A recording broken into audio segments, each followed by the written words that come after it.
Hello, and welcome back to our Awakening Intuition video series, where we pull oracle cards twice a month from my decks Awakening Intuition and Grief, Grace, and Healing. Today we're going to be pulling cards for the first half of August 2024, so that's the first 2 weeks of August. And before we get too far started into the video, we're going to ask you to just pause for a moment and pick a card with your own intuition. So I'm going to pull 3 cards today, and one card you might find over the next 2 weeks really resonates most for you. So let's see if your intuition can give you a hint about that card now. There's a few ways your intuition might give you this information. You might hear a gentle voice in your mind. That's the psychic pathway of clairaudience, saying a number 1, 2, or 3. You might see an image of a number in your mind. That's the psychic pathway of clairvoyance, the visual psychic pathway. So you might see an image of the number 1, 2, or 3 in your mind. Lastly, you might feel your energy pulled to one of those numbers. Every time I say number 1, 2, or 3, that's the psychic pathway of clairsentience, where you can feel energy and emotions and you get guidance that way. So see if you feel a pull to one of the numbers. So take a moment now and pick a number with your intuition. Pause the video if you need to. And the second thing that we always do as we get going with a new video is kind of do a quick recap and look back at the previous video. So our last video was for the last 2 weeks of July. And just for me personally, the card that really ended up resonating most was one from Awakening Intuition. And that was the card of embracing playful energy, inviting playful energy into your life. It's interesting because this summer has turned out to be a really busy summer for me work-wise, which isn't often what we think of the summer as. And maybe there's something going on in your life that's making you extra busy too, I don't know. But I found it very helpful to invite that playful energy where I could. And I think we have a misconception of playful energy that it might slow us down or make us, work less or something like that. We're goofing off. But really, I think it helps you blow off steam, and I think it helps you stay in balance as you're working. And I found that I was actually not only more productive inviting that playful energy where I could, but I was more relaxed and enjoyed myself more. So playful energy can actually be productive. And I talk about that in the guidebook for Awakening Intuition, that our intuition doesn't work well when we're in kind of a super stressed, super tight, super rigid state of mind or environment. So that playful energy kind of opens us up, loosens us up, and we can even get more guidance. And some of you, if that card resonated for you on the last video, you might even be going through something that's just really challenging, emotionally, physically, however that's showing up. And you might have found that being able to act silly for a moment or make someone smile really helped you and other people get through a difficult time and connect each other to that heart energy as you move through a challenging time to the other side. So whatever card resonated for you last time, I hope one of them really did, and maybe all of them did. And we'll get going now to pick some new cards for the first 2 weeks of August. And we'll start off with my deck, Awakening Intuition, which many of you know has been sold out for a couple months. This deck became so popular that it sold out much quicker than the publisher anticipated. So we are patiently waiting for the new decks to arrive. And it's interesting, they should come in by the end of August. So we're going into a Mercury retrograde in the first 2 weeks of August. So I thought it was really interesting that the new reprints of this should come right at the end of the Mercury retrograde. So we're also excited to get more of these back in stock on Amazon, US and Canada, and in bookstores everywhere they've become popular. So many of you know my shuffling method.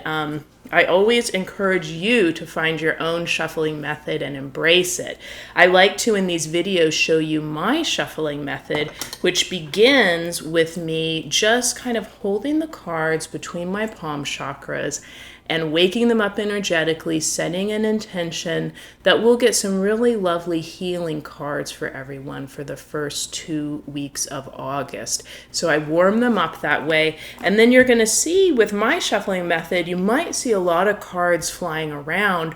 What I'm looking for is a card that really sticks up and kind of sticks the landing and lets me know it wants to be picked.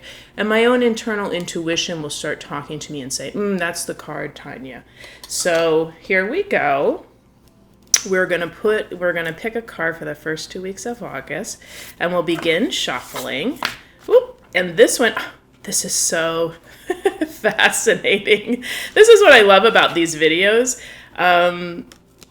This is just amazing. So I love these videos because nothing is really pre-planned with the shuffle. It's all organically happening as I do this. I don't go back and edit it. So as I was shuffling, one card really started sticking out and wanting to come out, and it's a card from Grief, Grace, and Healing. So at the end of these videos, what I always do is I go ahead and I put everything back together. I usually pick one card from Grief, Grace, and Healing, and I dutifully put it back in its little box. What I must have done last time is I put that back in with the Awakening Intuition cards, and look, it found us. Isn't that amazing? This card really wanted to be picked. So I'm excited if you chose number 1, or if number 1 resonates for you. I've just got to make a little room here for this. This is card number 1, and it looks like what we're going to do is have 2 cards from Grief, Grace, and Healing. That is what is happening. That's what's meant to happen, obviously. So card number 1 is right there. Now card number 2, we're going to let intuition have a say and do one from Awakening Intuition. Here we go. We're again going to start to shuffle. And there we go. We got our second card. I like the way this came up because it came up really dramatically. It was one card. It's sticking a couple inches above the others. It's letting me know this one really wants to be picked. And, I think we're going to do 4 cards today, and I'm going to run through them quickly so I don't waste your time. But this other one just won't go back down. It's just sticking up too. So I'm going to pick that one as well. And then I'm going to show you one more shuffling method from our, so this will be card number 1. This is card number 2. This is card number 3. So we've got our 1 card from Grief, Grace, and Healing, 2 from Awakening Intuition. And as I get out Grief, Grace, and Healing, I'll just explain this deck a little bit to you. This deck is becoming more popular as people realize it's a lovely deck when you just want some nice soft energy. It could be you're going through a loss, that you're grieving the loss of anything in your life. It could be you're going through a big change. It could be that you're just navigating circumstances that kind of feel extra, and you're wanting some gentle, soft, healing messages to help you through that time. So this is the deck Grief, Grace, and Healing, and I'll do the same thing while I warm it up with my palm chakras and get this going and give it the intention that, again, we want another healing card from this deck, Grief, Grace, and Healing. And I'll show you the second shuffling method that I personally like to do. Instead of doing anything dramatic and letting the cards fly around, I'm simply going to let the deck fall open to a card that it wants us to pick. This is a really, really nice card. I'm so glad we did 4 cards today. So this is going to be the 4th card, and it's for everybody. It's a lovely card, and that's going to be the 4th card for everyone. And we have our 3 cards. If you pick them with your intuition, one more time, card number 1, 2, and 3. And we'll begin with card number 1, which was from Grief, Grace, and Healing, accidentally, but I think no accident. It's a lovely card that says, enjoy a healing story. Stories serve as templates for healing and inform your healing process. Is there a fictional character whose emotional experience mirrors your own? Is there someone in your world or in the public eye whose life story provides insight into yours? Storytelling is a healing art, reminding you of what's best in the human spirit. Okay, so this is a really wonderful card, and I'm hearing clairaudiently that there are a couple messages that might resonate for some people watching this video with this card. You can take it at face value and just realize it might be a time in your life where you need some kind of template for your own healing. So you might find a wonderful movie or a wonderful series, a show that's a series, or a wonderful series of novels, or a great nonfiction book that's a memoir. And you might find that as you go further into the story, not only is it relaxing and calming and enjoyable, but you notice that one of the characters' path kind of mirrors something you're going through. So it gives you inspiration to keep going. It gives you even maybe a little bit of a practical template of how to navigate what you're going through. So that's one way that this card number 1 might resonate for people, is a healing story you come across. Could even be a story a family or friend tells you about themselves or their life. And it's like, wow, this story is really meaningful for me right now. I've got to hold it. It's a little jewel for me I'll put in my pocket. And there's some really wonderful, intuitive messages there that are really going to relate to my life. Another way we might be looking at this card, I'm hearing clairaudiently for some people watching the video, is just watch the stories we're telling ourselves. Especially, I think, if we can find ourselves falling into that rabbit hole in our minds where we start really just holding on to the worst case scenario of something, or think, it's just, all the negative thoughts just kind of spiral and we can't quite get out of that negative thinking trap. If that happens, which it really does happen for people, just remember, tell yourself something comforting, tell yourself something calming. And when you do that, it's not a way to kid yourself about the reality of something, but it really helps bolster your spirit, and it helps you pick a calming, comforting path to go on no matter what's going on in your life. So it's both emotionally helpful and practically helpful, strategic, to remember to tell yourself some calming, comforting things about what's going on for you, especially if you're in a transition, I just heard. Okay, so I love that first card. Card number 2, if you chose card number 2 with your intuition, is adopt and adapt intuitive rituals. I'll read this one to you. Rituals are not necessary to access your intuition, but for some people, rituals may heighten, encourage, or focus intuition. Rituals can be as simple as lighting a candle, saying a prayer, placing your hand over your heart, ringing a bell, or sitting in a certain spot. Adapt the rituals of others. So this is a card in the deck that speaks to how we can sometimes a little ritual will help us get more in touch with our intuition.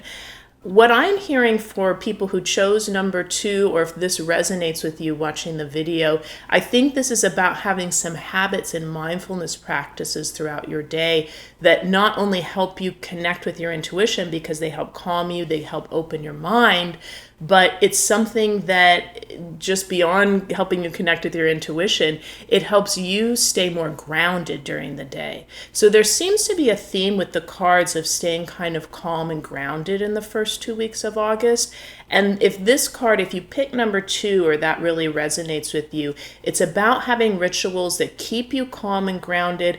Hi, this is Tanya with just a brief pause to the video, asking that if you enjoy these videos and they've even become a regular part of your spiritual practice, you'll take a moment and like the video and subscribe to my channel. That really helps the videos reach more people. My team and I thank you, and now back to the video. That will also help you focus and open up your intuition. So it serves 2 purposes, which is great. Some of mine, one of my rituals is every morning I go into my garden and I have my coffee and I just listen to Enya or some other kind of really calming music that sounds like angels to me. So that's one of my rituals that helps me stay calm and grounded. So what are some of yours? I'm hearing you really need to embrace those in the first 2 weeks of August, and I like that because that's my favorite ritual. So when someone tells me to embrace that, I'm so excited to embrace going into my garden and having my morning pick-me-up drink. Okay, so now we're going to go to card number 3. Oh, we're really telling a story with these 3 cards, and we'll talk about it in a moment. So if you picked card number 3, you picked cocoon to protect your sensitive system. Snuggle into a cozy, calm vibe, court gentle or soft energy, people, books, movies, music, places, conversations, and experiences now. Create a buffer between yourself and stress or drama, even in your own thoughts. Cocoon to protect your sensitive nervous and psychic systems, and your intuition will sprout wings and soar. Okay, so this, if you picked card number 3, you picked Cocoon to protect your sensitive system. That's something that's really important for sensitive people, those empaths that can feel the energy and emotions of other people. I have a couple books for empaths. You can find links to that in the information below the video. But what this, especially if you picked card number 3, I'm hearing you really are wanting to create some buffer around you, just so that you can feel kind of encased in that gentle, soft energy. A lot of it is lowering the stimulation in your environment, lowering the stress and drama where you can, and finding a place where you can come home to yourself each day that is gentle and soft and low stimulation. So I don't have a bunch of people talking at me. There's not a bunch of loud music. There's not a bunch of drama going on. I've picked my battles, so I've kind of lowered the stress and drama. I've put off things where I can. I really heard as soon as I started reading this card, I'm hearing it again clairaudiently now in my mind. For a lot of people watching this video, if you pick card number 3 or that resonated with you, this will be about your thoughts. That's sometimes one of the best ways to cocoon. And I'm hearing particularly if there's something that is really stressing you out or feels very uncertain or you're even scared about, you're watching how often you think about it. That's part of cocooning yourself from something very stressful or very, it gets you feeling intense, even if it's something good. You've got a wedding you're planning and, oh my gosh, it's so exciting, but I can't stop thinking about it. You're needing to have a little bit of space from those things that feel intense or exciting or hard in your mind. So remember, with your thoughts, take your thoughts to a gentle place that feels very neutral. That will be a wonderful way to cocoon, and it helps your sensitive system restore itself. It helps it rebuild and repair so that then when you come out of the cocoon, you feel even more able to handle everything that's going on in your life, even more robust, even more ready to meet whatever challenge or whatever exciting development is happening.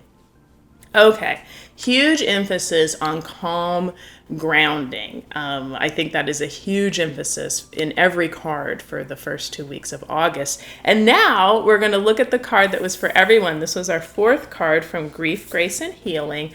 This I love is the 4th card. I always feel like the 4th card when that pops up is for everyone.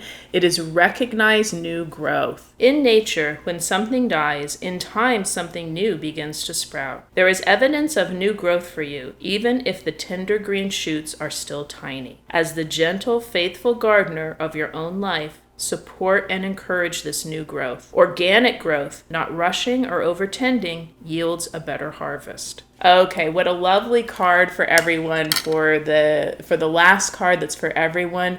Especially I love that last message that you don't need to overtend something to get a lovely harvest. I think we're all encouraged when we're wanting to focus on something calming and grounding in the first 2 weeks of August. We're going to focus on those tiny shoots of new growth growing in our life that are really positive, healing, maybe even exciting. They might be tiny, but when you want to focus on something that feels intense or stressful, I want you to take your mind back to those lovely green shoots. And even if they're tiny, oh my goodness, this is so amazing. I have this wonderful new growth happening in my life. All right, thank you so much for being here with me for this video series. I absolutely love to do these videos. My team gets so excited to come on and do these videos, so thank you for showing up.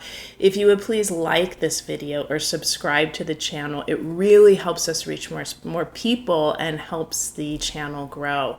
So I will see you back here next time when we'll pull cards for the last 2 weeks of August, and we will be really in our Mercury retrograde by then. So remember, take good care of yourself and be very, very loving with yourself as we begin this Mercury retrograde, a time to revise and reflect on things in your life. Be real loving and gentle with yourself as you do that, and concentrate on the positive new growth.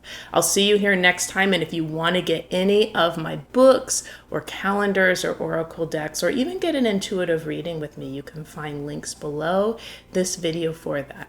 Thank you so much.